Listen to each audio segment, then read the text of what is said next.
চিকিৎসা বিজ্ঞানৰ চমক ভাৰতত পোন প্ৰথমবাৰৰ বাবে দুইটা কিডনিতে কেঞ্চাৰ হোৱা এগৰাকী ৰোগীৰ থুলিয়াম ফাইবাৰ লেজাৰৰ সহায়ত লেপাৰস্কোপিক পদ্ধতিৰে অতি জটিল অস্ত্ৰোপচাৰ সম্পন্ন হয়। সমগ্ৰ পৃথিৱীৰ চিকিৎসা বিজ্ঞানৰ ইতিহাসতে দুৰ্লভ এই জটিল অস্ত্ৰোপচাৰ সম্পন্ন কৰে লেজাৰমেন অফ ইণ্ডিয়া খ্যাত ডাক্তৰ অৰূপ কুমাৰ নাথে।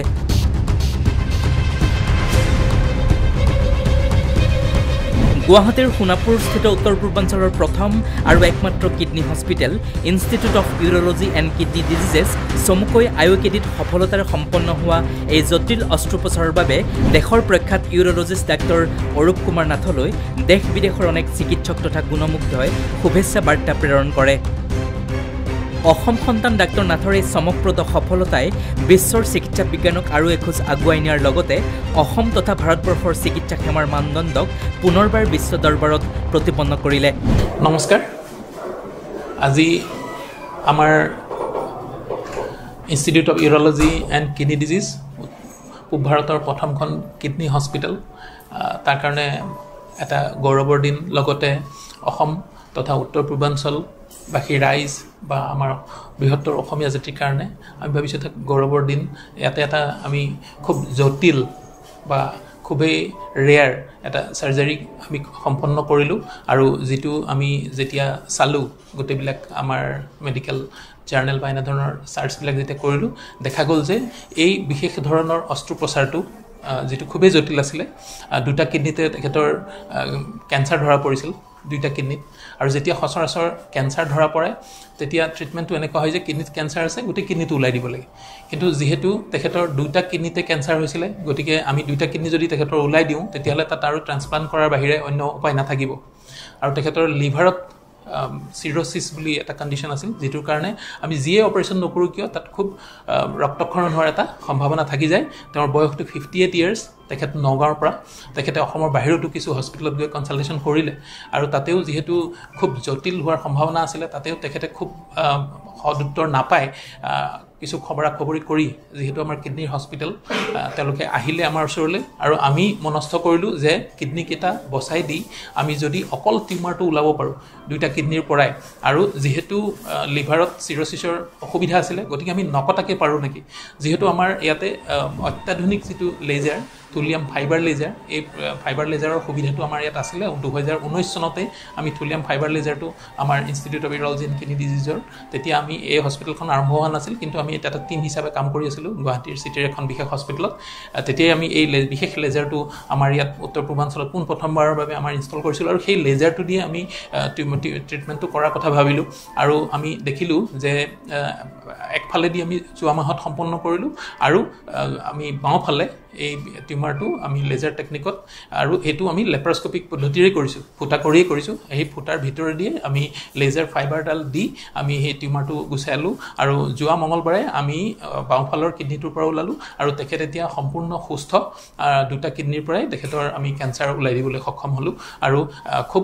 সুবিধাৰ কথাটো হ'ল কি, যিহেতু আমি লেজাৰ টেকনিকত ওলালোঁ, গতিকে আমি কিডনীটোত চিলাই কৰিব লগাও নহ'ল, আৰু কিডনীৰ পৰা কোনো ৰক্তক্ষৰণ নহ'ল, আৰু লিভাৰৰ অসুবিধা থকাৰ কাৰণেও তেখেতৰ কোনো অসুবিধা নহ'ল, যিহেতু আমি চিলাই কৰাটো এৰাই চলিব পাৰিলোঁ। আৰু আমি কিডনীটোত আমি যিটো তেজৰ নলী থাকে, সেই তেজৰ নলীটো আমি ব্লক নকৰাকৈ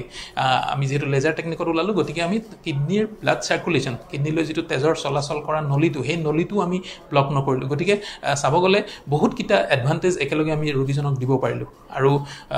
আটাইতকৈ যিহেতু এনেধৰণৰ পৰীক্ষণমূলক এটা বা খুব অত্যাধুনিক টেকনিকেদি আমি কৰিছিলোঁ, গতিকে আমাৰ যথেষ্ট কিছু প্ৰত্যাহ্বান আছিলে, কিন্তু আমি যিহেতু 5জন ইউৰলজিষ্ট, ফুল টাইম ইউৰলজিষ্ট আমাৰ ইয়াতে আছে, গতিকে আমি সম্পূৰ্ণ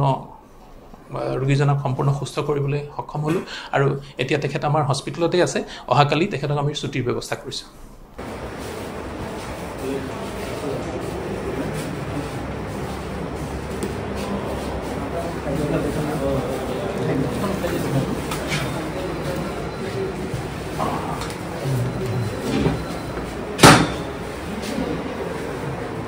এতিয়া ঠিকে আছে নহয়?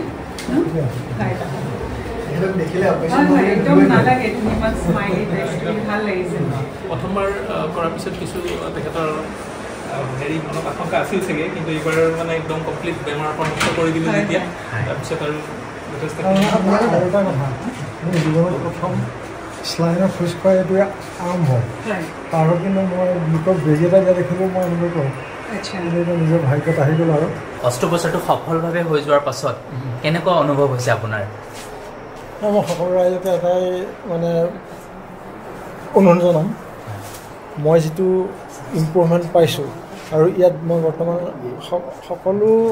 ডক্টৰকে প্ৰমুখ কৰি সকলো মানে কলিগছ আছে সকলোৰে পৰা মই যিটো ট্ৰিট পাইছোঁ যাতে সকলোৱে আহক নিশ্চয় দেখিব জানিব তেতিয়া অন্ততঃ বুজি পাব যে আমাৰ অসমতো এনেকুৱা এজন ব্যক্তি যিজন ব্যক্তিৰ নাম ডাক্তৰ অৰূপ কুমাৰ নাথ তেখেতৰ প্ৰচেষ্টাত লগতে তেখেতৰ যিসকল সহকৰ্মী কলিগ ডক্টৰ আছে সকলোৰে যিখিনি প্ৰচেষ্টা এই প্ৰচেষ্টাৰে হয়তো আমাৰ অসমক যথেষ্ট বাহিৰলৈ নোযোৱাকৈ উন্নত ধৰণৰ চিকিৎসাৰে মানে আৰোগ্য কৰিব পৰা ব্যৱস্থা কৰিছে আৰু আমি গম পোৱা মতে মানে ভাৰতবৰ্ষত লেজাৰমেন হিচাপে যিজনক ডক্টৰ দিল্লী এইমছৰ পৰা স্বীকৃতি প্ৰদান কৰিছে গতিকে তেনেকুৱা এজন ব্যক্তি যিহেতুকে আমাৰ মাজত আছে গতিকে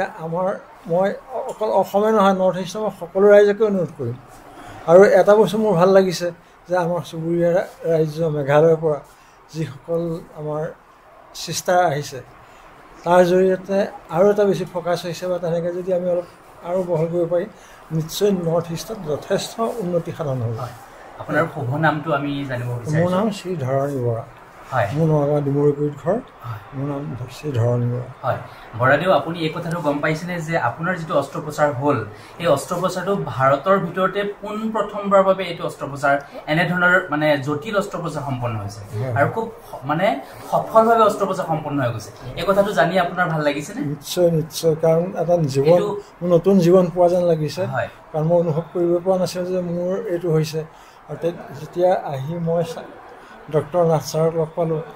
লগ পোৱাৰ পিছত এতিয়া মানে মই যথেষ্ট সুখী অনুভৱ কৰিছোঁ ডাক্তৰ নাথে ইতিমধ্যে আমাক গোটেই কথাখিনি জনাইছে আৰু বৰাদেউ আপোনাক আমি এইটো কথা জনাবলৈ ভাল পাম যে আপোনাৰ অস্ত্ৰোপচাৰটো খুব সফলভাৱে সম্পন্ন হৈ গৈছে আপোনাৰ ভয়ৰ কোনো কাৰণ নাই আৰু এগৰাকী চিকিৎসক ঈশ্বৰৰ দূত বুলি ক'ব পাৰি নহয় জানো গতিকে আপোনাক খুব সুন্দৰভাৱে ডাক্তৰ নাথে অস্ত্ৰোপচাৰ কৰিলে আৰু আমাৰো ভাল লাগিছে যে ভাৰতৰ ভিতৰতে এইটো এটা পোনপ্ৰথমবাৰৰ ইমান জটিল অস্ত্ৰোপচাৰ এটা সফলভাৱে সম্পন্ন হৈ গৈছে গতিকে আপোনাকো আমি অভিনন্দন জ্ঞাপন কৰিছোঁ থেংক ইউ আৰু ভৱিষ্যতে আশা কৰিছোঁ আমাৰ নাথ ছাৰে যিখিনি মানে প্ৰশিক্ষণ লৈ কৰি আহিছে এইখিনি মই কৈছোঁ গোটেই নৰ্থ ইষ্টৰ মানুহৰ যথেষ্ট উপকৃত হ'ব নৰ্থ ইষ্টৰ মানুহ গতিকে মই সেইটো কামনা কৰিছোঁ সদায় কামনা কৰিম আৰু নাথ ছাৰ যিমান পাৰে উন্নতিৰ পথত আগবাঢ়ি গুচি যাওক ঈশ্বৰে আপোনাকো মংগল কৰক ধন্যবাদ গুৱাহাটীৰ সোণাপুৰৰ পৰা পিংকী মালাকাৰৰ সহযোগত অশোক কুমাৰ নাথৰ ৰিপৰ্ট নিউজ হেল্থ প্লাছ